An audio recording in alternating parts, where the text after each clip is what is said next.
Hey guys, this is video number 2. We are on drinking water this week. This series that we go for is from a dietitian that Jennifer had the pleasure to meet.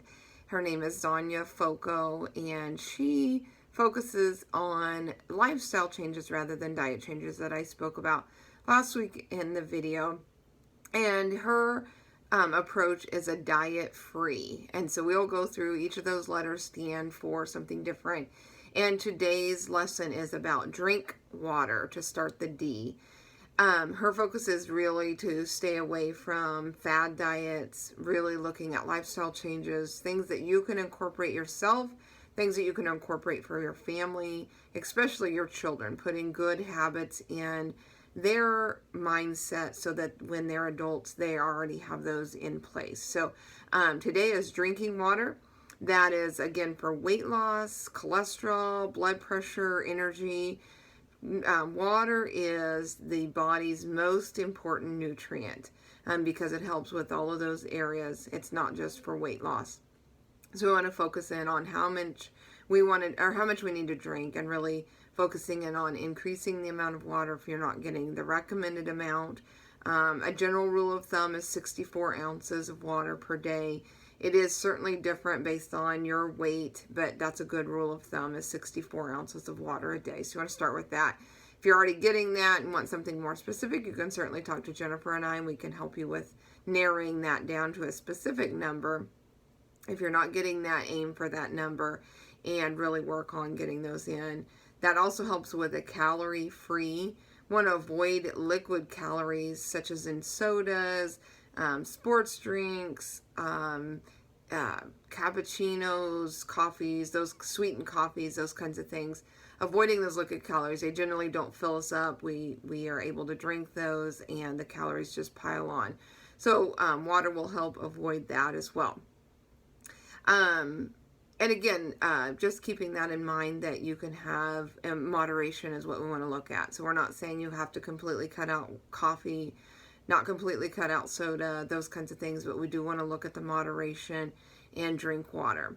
So we want to think about the water being kind of a car wash, and we want that to help clean us out, help keep us fresh, ready to go, help with our concentration, help with disease fighting, and flushing away those extra fats. So if we can think about water being a car wash for our insides, getting that all cleaned up. There are some tips to keep in mind to help get to think about that you want to think about.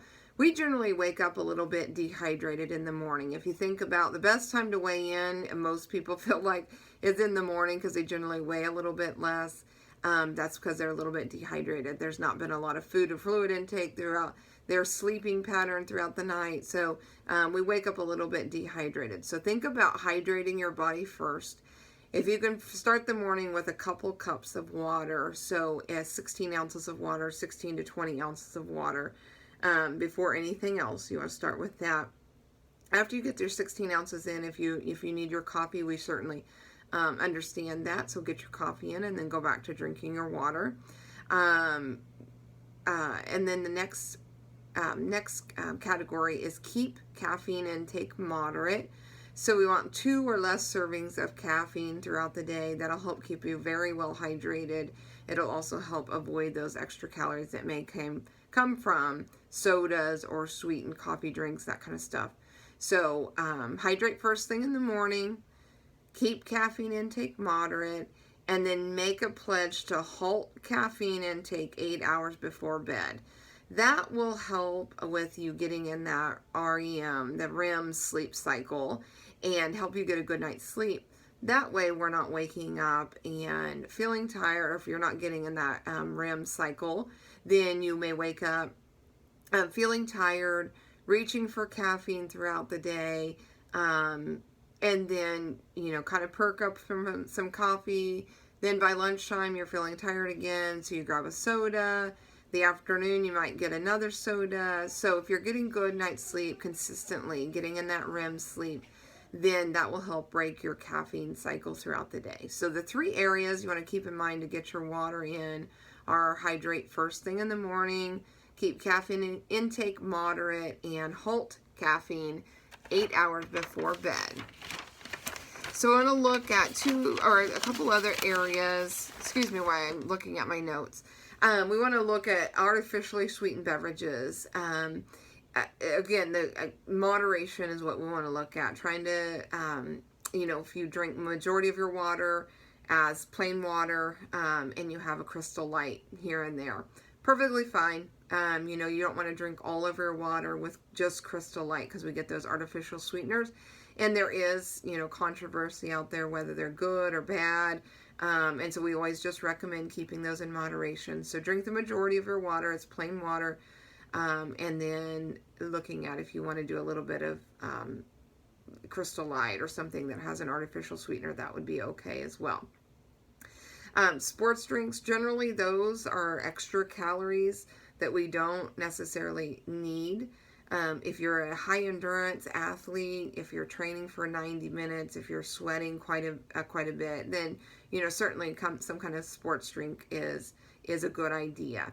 If you're out just generally walking, if you're not participating in any kind of physical activity, then for the most part, those sports drinks are not necessary. They're going to add some extra calories, and they do have quite a bit of extra sugar added to those. So keep that in mind. You can also think about, if you're thinking about for yourself or for your children, if you want to make your own, you can do water, 20 ounces of water, so 4 to 6 ounces of 100% juice and a little bit of salt would be adequate sports drink that you can make yourself, save yourself some money, and avoid those extra added sugars that are in most of the sports drinks at the store. Again, those are just for, the salt is really only needed for those that are really in the high endurance, the really long-lasting types of sports. So keep that in mind. But a little bit of juice added to water throughout the day is another good alternative that I hadn't mentioned earlier. So you can certainly add a splash of water to a splash of juice, 100% juice to your water to give it some flavor.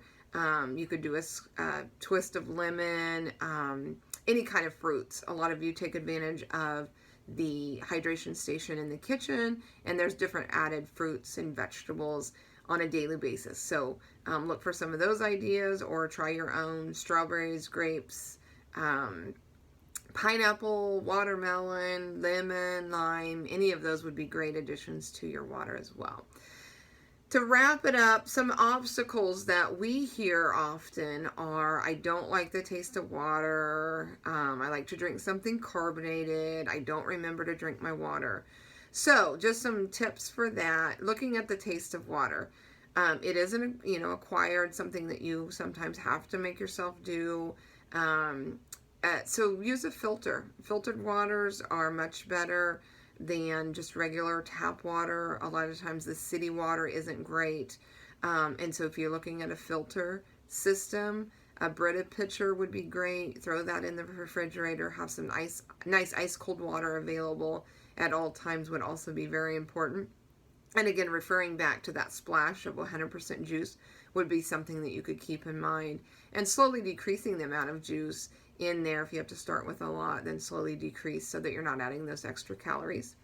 Looking at something carbonated. The carbonation is not the problem with sodas, etc. It's really the added, the phosphoric acids, the sugar, the artificial sweeteners, etc. that are added to sodas. So that's not a problem. If you want to look at some sparkling water or some club soda with, again, a little splash of juice, or some of those fruits that I mentioned earlier, those are all completely fine, and you can still get the carbonation as well. So the carbonation is not a problem. If you like to drink carbonated beverages, look for sparkling water or club soda. Finally, remembering to drink water. Keep your water, get a water bottle with you, and keep it with you. Sipping on water throughout the day is very, very important. Carry it with you, keep it in your car, keep it at your desk, keep it full, refill it. Even if you go get your soda or coffee or whatever you may be drinking throughout the day, get a small glass or small cup of that, and then fill up your water bottle. So keeping your water bottle full and sipping it throughout the day, maybe alternating between a drink of your coffee or soda with water, and slowly increasing to where you're drinking more water than the soda or coffee would also be very important.